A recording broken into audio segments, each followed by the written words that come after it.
என்னது தமிழ்நாடு அரசு காப்பீடு திட்டத்துல ஒரே பித்தலாட்டமா?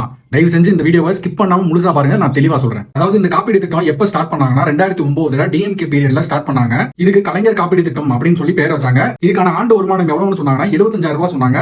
5 லட்ச ரூபாய் வரைக்கும் இந்த காப்பீடு மூலியமா மருத்துவத்துக்கு யூஸ் பண்ணிக்கலாம் அப்படின்னு சொல்லி சொன்னாங்க. அதுக்கப்புறம் 2021 இந்த காப்பீடு திட்டத்தோட ஆண்டு வருமானம் 1,20,000 உள்ள இருக்கிற இந்த குடும்பங்கள் இதை வந்து பயன்படுத்திக்கலாம் அப்படின்னு சொல்லி சொன்னாங்க. இப்போ 2026 தாவேகா அரசு ஆட்சியை பிடிச்சாங்க. இவங்க வந்து தமிழ்நாடு அரசு மருத்துவ காப்பீடு திட்டம் அப்படின்னு சொல்லி கொண்டு வந்திருக்காங்க. அதுல 5 லட்ச ரூபாய் இதுக்கு முன்னாடி இருந்துச்சு.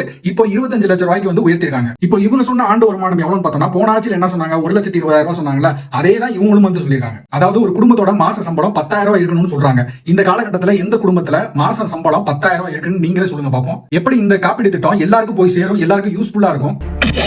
நான் ஒண்ணு தாவேகா அரசு கிட்ட சொல்லிக்கிறேன், மருத்துவன்றது மக்களோட அடிப்படை உரிமை. நீங்க தயவு செஞ்சு ஆண்டு வருமானத்தை கொஞ்சமாவது உயர்த்தினாதான் எல்லா மக்களுக்கும் இது வந்து போய் சேரும், உபயோகமா இருக்கும். ஏன்னா போன ஆட்சியில மக்கள் எல்லாருமே ஆண்டு வருமானத்தை கொஞ்சமாவது உயர்த்துங்க, அப்பதான் எல்லா பேருக்குமே அது யூஸ்ஃபுல்லா இருக்கும் அப்படிலாம் சொல்லி கோரிக்கை வச்சாங்க. இப்ப நீங்களும் அதவே பண்ணீங்கன்னா மக்கள் எப்படி அதுல பயன்படுவாங்க?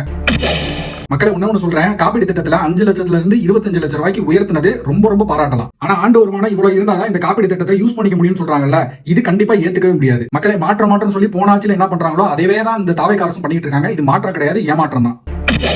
அதாவது கோடிக்கணக்கான சொத்து வச்சிருக்க சட்டமன்ற உறுப்பினர்களுக்கு இலவசமா கார்லாம் கொடுப்பாங்க இந்த தாவேகா அரசு. ஆனா மக்களுக்கு உபயோகப்படுற ஒரு மருத்துவ காப்பீடு திட்டத்துல ஒரு செக் வந்து வைப்பாங்க, ஆண்டு வருமானம் இவ்வளவுதான் இருக்கணும்னு சொல்லிட்டு.